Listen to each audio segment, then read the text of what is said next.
Shalom saudaraku, apa kabar? Semoga dalam keadaan sehat dan baik-baik saja. Puji Tuhan, pada hari ini kita dapat kembali belajar kebenaran firman Tuhan lewat Matius pasal 9 ayat 35 hingga pasal 10 ayat yang ke-8. Dan kita dapat memperhatikan Alkitab kita. Namun pada hari ini saudara, saya hanya mengambil satu ayat dari Matius pasal 10 di ayat yang ke-7 dengan bunyi demikian. Pergilah dan beritakanlah, kerajaan sorga sudah dekat. Nah, tema firman kita pada hari ini adalah, wajibkah memberitakan Injil? Saudaraku, dulu ada sebuah cerita, yang mana cerita ini adalah tentang seorang ibu yang sungguh mengasihi Tuhan dan ia rindu untuk dapat memberitakan tentang Injil atau kerajaan sorga. Namun sebelum ia dapat melakukannya, ia terkena penyakit yang membuat dia mengalami kelumpuhan. Dia hanya dapat duduk di kursi rodanya. Nah, lalu kemudian apa yang ia lakukan, saudara?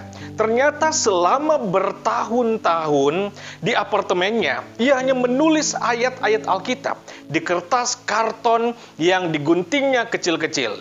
Dan setelah ayat itu ditulisnya atau kemudian kertas itu diguntingnya, maka ia pun mendoakan ayat-ayat itu, saudaraku. Dengan doa yang demikian, Tuhan, berkatilah ayat-ayat ini supaya dapat menyelamatkan orang-orang. Haleluya. Amin. Nah, setelah ibu ini mendoakan ayat-ayat tersebut, lalu ia lemparkan ayat-ayat itu dari jendela apartemennya, saudara. Dan ayat-ayat ini pun berterbangan dibawa oleh angin kemana-mana. Dan ternyata saat itu satu ayat jatuh persis di sebuah jembatan, di mana ada seorang pemuda yang bersiap-siap ingin bunuh diri, saudara. Pemuda itu kaget. Dan kemudian ia mengambil ayat itu dan kemudian ia membacanya. Ternyata isinya adalah dari kitab Pengkhotbah pasal 7 ayat 17 yang berbunyi, janganlah terlalu fasik, janganlah bodoh. Mengapa engkau mau mati sebelum waktumu? Dan ia pun kaget, saudara. Dia merasa ini adalah pesan daripada Tuhan. Dan tidak jadilah ia bunuh diri. Lalu ia pun bertekad untuk mencari dari mana datangnya ayat ini. Dan akhirnya ia tahu bahwa ayat itu ditulis oleh seorang ibu atau seorang perempuan yang lumpuh. Dan selanjutnya ia memohon kepada perempuan itu untuk mendoakan dia. Sebab dia ingin menyerahkan hidupnya untuk menjadi hamba Tuhan dan memberitakan Injil kerajaan sorga. Nah, sehingga saudara-saudara, ia pun menjadi seorang penginjil yang sangat hebat dan luar biasa.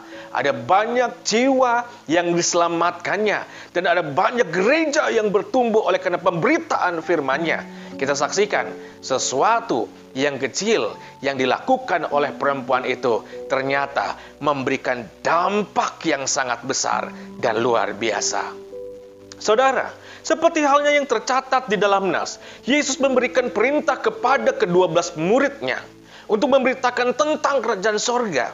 Yang mana isi dari kerajaan sorga atau Injil ini adalah tentang keselamatan yang datangnya dari Yesus Kristus. Dalam perintahnya ini Yesus berkata, pergilah dan beritakanlah, hai murid-muridku. Perkataan ini, saudara, merupakan physical action atau suatu gerakan yang dimulai dari antara bangsa Yahudi sendiri. Mereka pergi memberitakan kepada orang Yahudi itu, kemudian dilanjutkan kepada bangsa-bangsa yang ada di seluruh dunia. Dengan tujuan, melalui pemberitaan Injil ini, seseorang akan dapat memperoleh kehidupan yang benar di hadapan Allah. Hidup dalam pertobatan, hidup dalam kebenaran, dan mendapatkan keselamatan. Dan mereka akan masuk dalam kerajaan sorga. Inilah tujuan Yesus mengutus murid-muridnya untuk memberitakan Injil, saudaraku. Dan juga untuk mengingatkan kita sebagai orang percaya yang telah mendapatkan kasih karunia-Nya, untuk memberitakan kabar sukacita ini kepada komunitas kita, kepada anggota keluarga kita, kepada orang-orang yang ada di sekitar kita, bahkan kepada dunia ini. Nah, sekarang apa sih yang Tuhan Yesus mau kita lakukan dalam kehidupan kita? yang selaku sebagai pengikut-pengikutnya? Saudara-saudara, ada dua hal yang perlu kita perhatikan dalam kehidupan kita sekalian.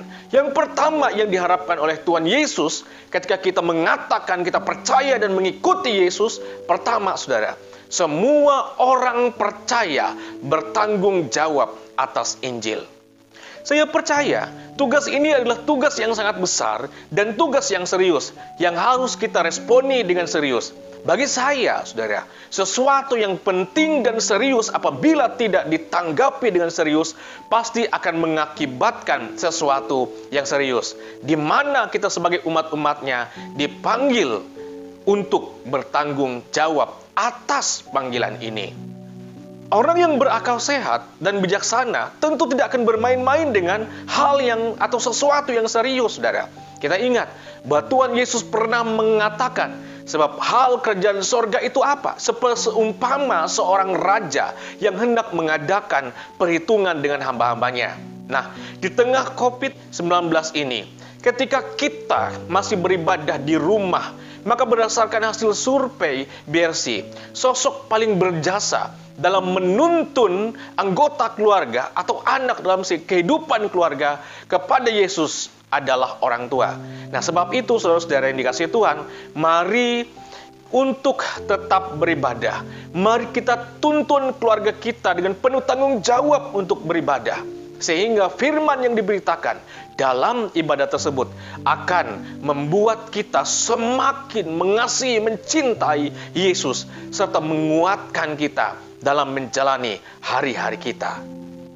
Lalu yang kedua yang diharapkan Tuhan Yesus lewat firman ini adalah gunakan kemampuan kita untuk memberitakan Injil.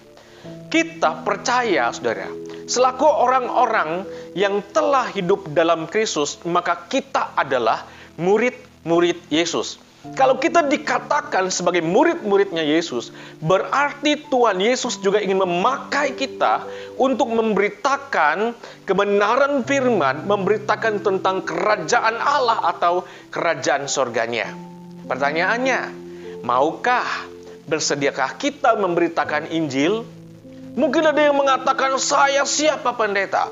Tapi seperti ke-12 murid Yesus, apabila ada tenaga, apabila ada kuasa yang akan diberikan Yesus kepada saya, maka saya akan siap.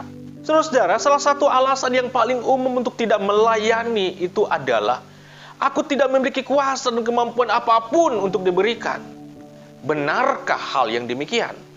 Saudara-saudara, dalam sebuah penelitian menunjukkan ternyata rata-rata orang memiliki 500 sampai 700 keterampilan dan kemampuan yang berbeda yang ada dalam dirinya. Jauh lebih banyak daripada yang dia sadari. Nah, saudara, inilah kuasa Tuhan yang sebenarnya ada dalam hidup kita yang masih dininabobokan oleh kita sekalian. Jadi, jangan kau pernah merasa minder dan mengatakan, saya nggak bisa memberitakan Injil Pak Pendeta, saya tidak bisa terlibat dalam pelayanan Pak Pendeta. Saudara-saudara, yang dikasihi Tuhan, ingat, Allah membentuk setiap makhluk di dunia ini dengan bidang dan keahlian yang khusus. Ingat, beberapa binatang bisa apa, saudara? Bisa berlari, bisa berenang, bisa menggali, bisa melompat, bisa terbang, saudara. Semua memainkan peranannya masing-masing. Saudara, Allah tidak memboroskan sesuatu dalam dunia ini. Dia tidak akan memberikan Anda kemampuan, minat, talenta, karunia, kepribadian, dan pengalaman kehidupan jika Dia tidak bermaksud untuk menggunakan saudara demi kemuliaannya. Nah, bagi yang memiliki kerinduan untuk melayani dan memberitakan Injil di dalam hidupnya, bisa dilakukan lewat media sosial, lewat apapun saja, saudara. Anda bisa lakukan di WhatsApp, di Facebook, di Instagram, misalnya dengan mengirimkan doamu, menyampaikan puji-pujian, menyampaikan renungan singkat, berbagi nas Alkitab yang menguatkan. Ini juga merupakan pelayanan pemberitaan Injil. Pun bagi mereka yang ahli dalam IT, bisa gunakan keahlian untuk mendukung pelayanan. Atau bagi saudara yang memiliki kelebihan, bisa menggunakan kelebihan atau berkat untuk berbagi kasih. Ini juga pelayanan, saudara. Ini juga Injil, saudara. Dan ada banyak hal yang lain yang dapat kita lakukan dalam kehidupan kita. Dan hari ini saya mau katakan, dalam segala keterbatasanmu, dalam segala kelebihan yang kau miliki dalam kehidupanmu, Tuhan mau memakai saudara. Semangat saudara. Saudaraku yang dikasihi Tuhan, hari ini kembali kita diingatkan oleh Tuhan. Tuhan ingin memakai saudara untuk membuat perubahan di dalam dunia ini. Dia ingin bekerja melalui saudara. Ingat baik-baik, yang penting bukan berapa lama jangka waktu engkau hidup dalam dunia ini, tetapi apa sumbangsih yang Anda berikan ketika Anda masih diberikan kesempatan untuk hidup. Bukan berapa lama Anda hidup, tetapi bagaimana Anda hidup di dalam Tuhan. Bagi Allah, saudaraku, pahlawan-pahlawan iman yang paling besar bukanlah orang-orang yang mencapai kemakmuran, bukanlah orang-orang yang mencapai kuasa dalam kehidupannya, melainkan orang-orang yang memperlakukan kehidupan ini sebagai suatu penugasan untuk tetap melayani dan hidup setia kepada Tuhan. Mari kita melayani Tuhan dan sesama, saling tolong, menolong, saling berbagi, menciptakan suasana damai, memulihkan orang-orang yang ada di sekitar kita, agar iman mereka dan iman kita semakin kuat dan teguh, dan tetap setia kepada Tuhan Yesus. Dan jangan pernah bosan, saudara, untuk mendengar, memperdengarkan, serta memberitakan Injil di tengah-tengah keluarga kita. Sebab Injil adalah kekuatan Allah yang akan menyelamatkan orang-orang percaya, saudara dan saya. Tuhan kiranya memperhitungkan setiap pelayanan saudara. Haleluya. Saudara, saya mengajak kita untuk berdoa. Terima kasih Tuhan Yesus buat kebenaran firman-Mu. Firman telah disampaikan, biarlah ini menjadi berkat buat kami, menambah semangat untuk kami tetap memberitakan Injil dalam setiap kehidupan kami, lewat perkataan maupun tindakan kami. Pakailah kami semua semakin heran dan luar biasa, demi untuk kemuliaan nama Tuhan. Dan berdoa pada saat ini untuk umat-umat-Mu, kiranya Tuhan Kau memberkati kehidupan mereka, usaha pekerjaan mereka. Tuhan selalu buka jalan sehingga anak-anak Tuhan, umat-umat-Mu tidak akan pernah berkekurangan dalam kehidupan. Dan dalam masa COVID-19 ini, kami juga memohon penguatan dari Tuhan. Lindungilah kami Bapa, jauhkan kami dari sakit penyakit. Dan apabila ada yang sakit, dalam nama Tuhan Yesus, apabila Engkau berkenan, kami akan dapat dipulihkan. Tuhan Yesus, di kesempatan ini, kami menyerahkan kehidupan kami, menyerahkan umat-Mu, jemaat-Mu, bangsa negara ini hanya di dalam nama-Mu. Biarlah Engkau menyertai mereka kami semua, memberkati kehidupan kami dari sekarang kekal sampai selama-lamanya. Kami menyerahkan doa kami ini Bapa, hanya dalam nama Yesus yang telah mengajarkan para murid-Nya berdoa. Bapa kami yang di sorga, dikuduskanlah nama-Mu, datanglah kerajaan-Mu. Jadilah kehendak-Mu di bumi seperti di sorga.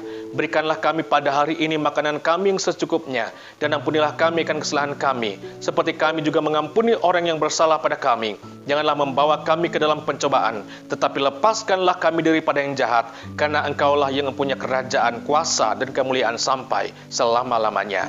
Amin. Tuhan Yesus memberkati kita sekalian.